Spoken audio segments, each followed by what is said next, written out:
Hello my friends and welcome back. Today I am doing my top 5 of 2023 video series.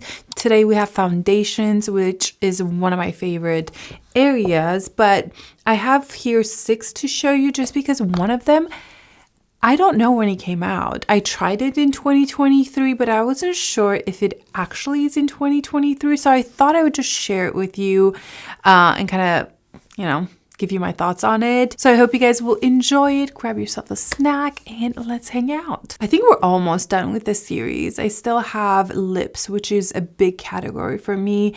And then what else? I think random things, one and done shadows, but I think all those I may just put them in one video. I'm not sure. However, the foundation, I feel like it's a big one. The way I did the inserts for this video is again in natural light 4K camera and only moisturizer on. And I've done half of my face with one foundation, half with the other one. And I try to pair them, the two that are most alike, and hopefully that will be helpful. Starting off with number 5, and that goes to Ciele, and this is their Tint and Protect SPF 50. Now this is a new brand overall, and I have fallen in love with all the products that I've tried from them. Their blush is incredible. I used it on my lips as well, but this really surprised me. It has a serum consistency. It's a very light. It does come with a pipette, which I didn't love first time I kind of looked at it, but the way they created this, it's less messy than you think, and the pipette actually works. Most of these pipettes stop working, and I either way use my hands to apply most of my foundation, so that is how I use it. I just put it a few drops in my hand and just rub it all over the face. I was expecting this to have extremely light coverage because it's a kind of SPF tint serum, but to me this has light to medium coverage. I can build it up to a medium. It has a lot of glow. I was testing it out with the Hourglass, which I'm going to talk about this in today's video because I love it, but I was sure the Hourglass would have way more glow, but actually putting them side by side, Ciele had more glow, and I kind of waited a little bit till I wiped these off, and Hourglass set down more natural glowy, but this one still had quite a lot of radiance to the skin. So it kind of surprised me, but really not, because I love a glowy foundation. I would say dry skin, mainly now in the winter. It's very dry, and this is beautiful. Is one of those products that I don't have to think about it. Even if I don't want to wear much, this is still one that I can reach for, and I don't feel like I'm wearing anything yet. I have this beautiful radiance, kind of even skin tone. So kudos to this new brand, to this product. It's beautiful. Another thing I wanted to mention is that I bought most of these foundations in the summertime when I was darker. Right now I'm very fair. So if the color looks so very off in the inserts, it is because, well, they are not a perfect match right now. They are just too deep for me. In Ciele, I do have the shade 04 Light Medium, and to be honest, I would still keep this shade even now in the winter time because I can sheer it out a little bit and blend it in my neck, and I think it gives me just a little bit more color than I have, and it makes me feel a little better. So yeah. Now in number 4, it is the new Dior Dior Backstage Face and Body Foundation. Now this has been reformulated this year, and I've never tried the old formula, so I cannot compare it with that, but this is a beautiful product. The color I have here is 2.5N, and it's definitely too deep for me right now in the winter time, but I pretty much love everything about this product. I love the application. It's kind of like a face and body, MAC face and body. I just squeeze a few dots and use my hands to rub this in. I can use a foundation brush as well. Now this is an interesting product because it does have a lot of glow, and it feels nice, and I want to say almost moisturizing on the skin. You can definitely build the coverage, and which is the part that I think it's kind of interesting because I can wear this almost like a tint, yet I can build it up and it builds on itself, and I can get a good medium coverage, dare I say medium, not too quite full, but buildable. So it's a very interesting product in my collection. It's one that I really like. It has a beautiful, like I mentioned, glowy finish, but it's not too sticky or oily or anything like that. And yeah, it covers really well. Like I mentioned, I can definitely work with the coverage. It was a good surprise. Now the texture of it, this is kind of light. It has a little bit of substance to it, but it does blend into the skin very nicely. It does dry down where I don't feel the need to powder this. It doesn't stay sticky or oily, which is why I think maybe even if you have more normal to oily skin, you may enjoy this. Again, it does have luminosity to it, but it doesn't feel sticky or just too slippery on the skin whatsoever. I actually find it that it dries down really well. It lasts well. So Dior was another hit this year. Moving on to number 3, and that is a surprise this year. This is the Fenty Beauty, the stick, like Eaze Drop stick. And I have mine in the shade 7. Now this, I've done a review on it and I liked it. I just thought it was very expensive for how much product you have, and I still stand by that claim. But there's something about this product that I love so much. It's so easy to apply. This is very similar to the Eaze Drop liquid formula that they have, which I love so much. I've gone through a whole tube and I'm like halfway down on my other one. It's the same idea where it's a skin tint yet in a stick, and it's just easy to apply. The finish is, I would say, natural. Yeah, I wouldn't say it's too luminous. It's definitely not matte. It reminds me slightly of the Tom Ford Traceless stick. That one has more coverage, and just overall it's more of a true foundation. I would say that it's buildable, okay? So you can get a medium coverage out of this, but I use it mainly as a skin tint. That's in a stick form. It's very nice, very blendable. I've been pairing it with a gripping primer, and I find the longevity of this so well. It doesn't feel like anything on the skin. It feels just like my skin, which is really nice from a stick foundation.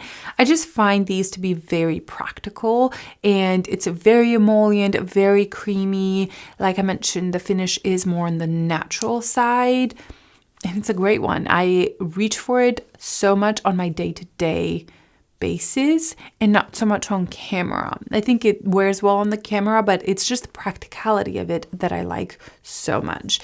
So that comes in number 3. Moving on to second place, and that has to go to my Guerlain Terracotta Le Tint. Now this was almost in first place. I was trying to debate if I should put the Hourglass first or this one. You guys know the Hourglass is going to be here.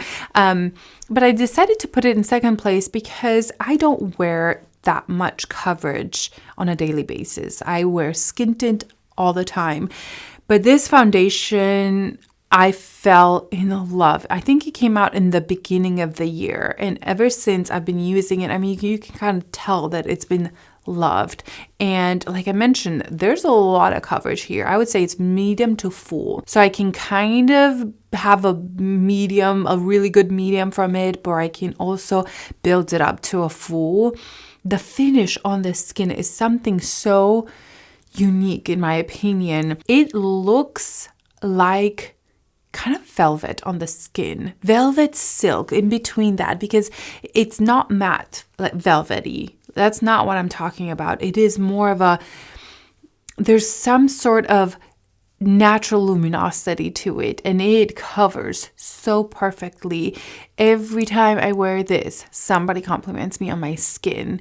They are just amazed at how natural yet perfecting my skin looks like, and it is this foundation. I love it. This is the only Guerlain foundation I have. I do want to try other ones, and I heard some other people not liking it. So we all have different opinions and different skin needs, and for me, this is perfect. The shade is 2N and it's a good shade. It's not a summer shade, but I feel like I can pull it off now and I would be perfectly fine. This has, like I mentioned, more coverage than all the other ones. It is creamier. It's not a super runny or a serum. As you can see, if I pump it, it has a creaminess and thickness to it. And it's kind of like a regular foundation. It's not a serum, not a skin tint. It's a true foundation that has the most beautiful finish. I also really like the longevity on this.